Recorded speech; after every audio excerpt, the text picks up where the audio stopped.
Bismillahirrahmanirrahim. Assalamualaikum warahmatullahi wabarakatuh. Sebelumnya kami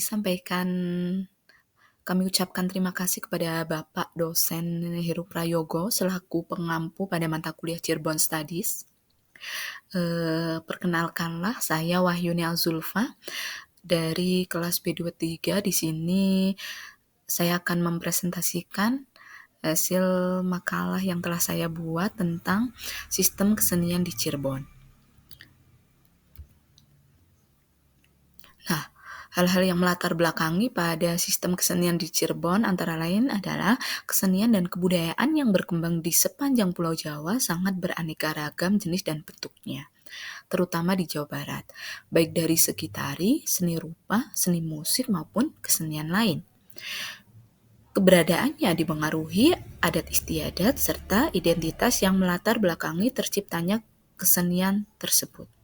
Perkembangan yang pesat serta kemajuan zaman juga turut serta dalam mempengaruhi perkembangan kesenian dan kebudayaan itu sendiri, baik di kota besar ataupun di pelosok daerah.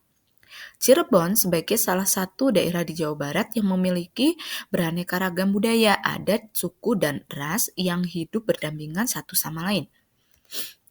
Dalam sejarahnya pun Cirebon menjadi satu daerah pertemuan berbagai suku di antaranya Arab, Cina, Hindu, Buddha, Islam, Sunda, dan Jawa. Maka kesenian dan kebudayaan yang ada di Cirebon sangat banyak dan beraneka ragam bentuknya. Di antaranya ada sintren, wayang kulit, wayang cepak, wayang orang, tari topeng, dan masih banyak lain ragam tariannya. Nah, dari latar belakang tersebut maka dirumuskan masalah bagaimana sistem kesenian yang ada di Cirebon. Untuk tujuannya, harapannya dapat mengetahui sistem kesenian di Cirebon. Selanjutnya, kesenian dan tradisi di Cirebon ada apa saja? Ini akan saya jelaskan satu persatu secara ringkas. Untuk yang pertama adalah tarling. Apa itu tarling? Tarling merupakan kesenian khas dari wilayah pesisir timur laut di Jawa Barat, termasuk daerah Jatibarang, Indramayu, Cirebon, dan sekitarnya. Bentuk kesenian ini pada dasarnya adalah pertunjukan musik, namun disertai dengan drama pendek. Nama tarling diambil dari singkatan dua alat musik dominan, yaitu gitar akustik dan suling. Selain kedua instrumen ini juga terdapat sejumlah perkusi, saron, kempul, dan gol. Selanjutnya, kesenian yang kedua itu adalah sintren. Sintren itu adalah salah satu tradisi lama rakyat pesisir pantai utara Jawa Barat, tepatnya di Cirebon. Kesenian ini menjadi sebuah pertunjukan langka bahkan di daerah kelahiran sintren sendiri. Sintren dalam perkembangannya kini paling hanya dapat dinikmati setiap tahun sekali pada upacara kelautan selain nadran atau pada hajatan orang gedean. Selanjutnya kesenian tari topeng. Tari topeng adalah salah satu tarian tradisional yang ada di Cirebon. Tarian ini dinamakan tari topeng karena ketika beraksi sang penari itu mengenakan topeng. Konon pada awalnya tari topeng diciptakan oleh Sultan Cirebon yang cukup terkenal yaitu Sunan Gunung Jati. Ketika Sunan Gunung Jati berkuasa di Cirebon, terjadilah serangan oleh Pangeran Welang dari Karawang. Pangeran ini sangat sakti karena memiliki pedang Curug Sewu. Melihat kesaktian sang pangeran tersebut, Sunan Gunung Jati tidak bisa menandinginya walaupun telah dibantu oleh Sunan Kalijaga dan Pangeran Cakrabuana. Akhirnya Sunan Cirebon memutuskan untuk melawan kesaktian Pangeran Welang dengan cara diplomasi kesenian. Selanjutnya, kesenian Gambyung. Seni Gambyung merupakan salah satu kesenian peninggalan para wali di Cirebon. Seni ini merupakan pengembangan dari kesenian terbang yang hidup di lingkungan pesantren. Konon seperti halnya kesenian terbang, Gambyung digunakan oleh para wali yang dalam hal ini Sunan Bonang dan Sunan Kalijaga sebagai media untuk penyebaran agama Islam di Cirebon. Kesenian gambyung ini biasanya dipertunjukkan pada upacara kegiatan agama Islam seperti peringatan Maulid Nabi, Rajaban, kegiatan satu suro yang digelar di sekitar tempat ibadah. Selanjutnya ada kesenian lukisan kaca. Lukisan kaca itu konon sejak abad ke-17 Masehi telah dikenal di Cirebon, bersamaan dengan berkembangnya agama Islam di Pulau Jawa. Pada masa pemerintahan Panembahan Ratu di Cirebon, lukisan kaca sangat terkenal sebagai media dakwah Islam yang berupa lukisan kaca kaligrafi dan lukisan kaca wayang. Selanjutnya ini ada seni batik. Batik adalah kerajinan yang memiliki nilai tinggi dan telah menjadi bagian dari budaya Indonesia, khususnya di Jawa sudah sejak lama. Perempuan di Jawa di masa lampau menjadikan keterampilan mereka dalam membatik sebagai mata pencaharian, sehingga di masa lalu pekerjaan membatik adalah pekerjaan eksklusif perempuan sampai ditemukannya batik cap yang memungkinkan masuknya laki-laki ke dalam bidang ini. Ada beberapa pengecualian bagi fenomena ini, yaitu batik pesisir yang memiliki garis maskulin seperti yang bisa dilihat pada corak Megamendung, di mana di beberapa daerah pesisir pekerjaan membatik adalah lazim bagi kaum laki-laki. Selanjutnya, kesenian emas res atau sandiwara Cirebon. Sandiwara Cirebon dikenal oleh masyarakat Jawa Barat dengan sebutan Masres. Pada tahun 1940-an, ketika Cirebon diduduki oleh kolonialis Jepang, berdasarkan keterangan yang dihimpun para tokoh sandiwara Cirebon saat ini, disebutkan bahwa pada masa penduduk Jepang di Indonesia, di daerah Cirebon muncul kesenian yang digemari oleh masyarakat, yaitu reok Cirebonan yang dikenal dengan nama reok sepat.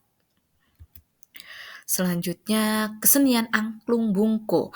Angklung bungko adalah kesenian daerah Cirebon khas dari desa Bungko di Kecamatan Kapetakan. Waditra yang digunakan adalah gendang, tutukan, kelenong, dan gong. Sebenarnya musik ini merupakan musik dan tarian perang atau tawuran antar warga desa yang pada masa awal Islam. Bungko merupakan sebuah desa yang terletak di pinggir pantai. Sebagian besar masyarakatnya bermata pencaharian sebagai nelayan. Di desa itulah angklung bungko lahir. Alat musik yang digunakan dalam kesenian ini adalah angklung. Bentuknya hampir sama dengan angklung Sundang pada masa kini. Oke, untuk kesenian yang selanjutnya adalah gamelan renteng Cirebon.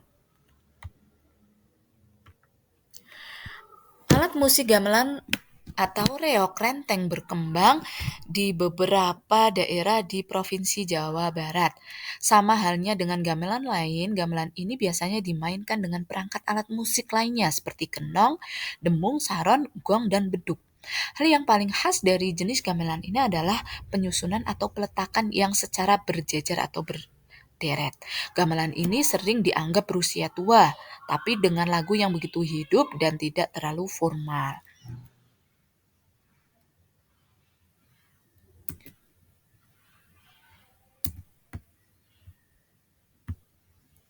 Selanjutnya, di sini ada kesenian lais atau les. Ini merupakan permainan tradisional yang mengandalkan keberanian dan ketangkasan berbagai atraksi di atas bentangan tambang. Atraksi ini terdapat di berbagai daerah di Jawa Barat, seperti di Indramayu, Cirebon, Majalengka, Sukabumi, dan lainnya.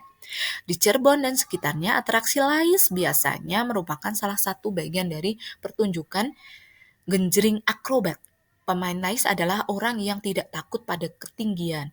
Dua batang bambu surat atau gombong setinggi kurang lebih 15 meter dipancangkan dengan kedalaman sekitar 70 cm, kemudian di kedua ujungnya diberi pasak untuk mengikatkan tambang. Agar tidak licin, tambang yang dipergunakan biasanya dipilih tambang yang terbuat dari serat kayu yang biasanya dipakai untuk karung goni. Gulungan tambang itu kira-kira sebesar ibu jari kaki dan panjangnya sekitar 50 meter.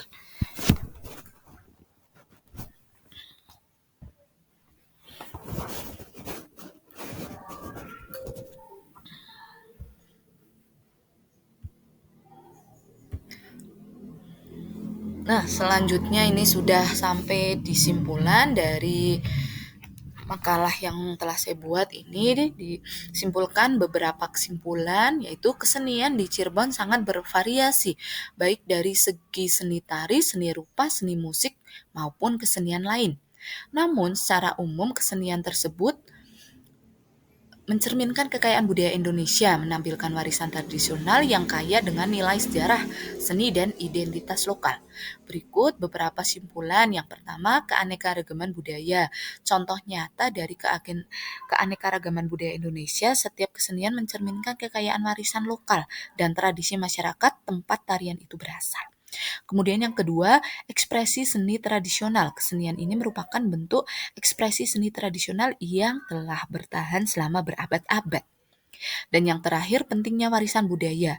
Kesenian tersebut adalah bagian dari integral dari warisan budaya Indonesia.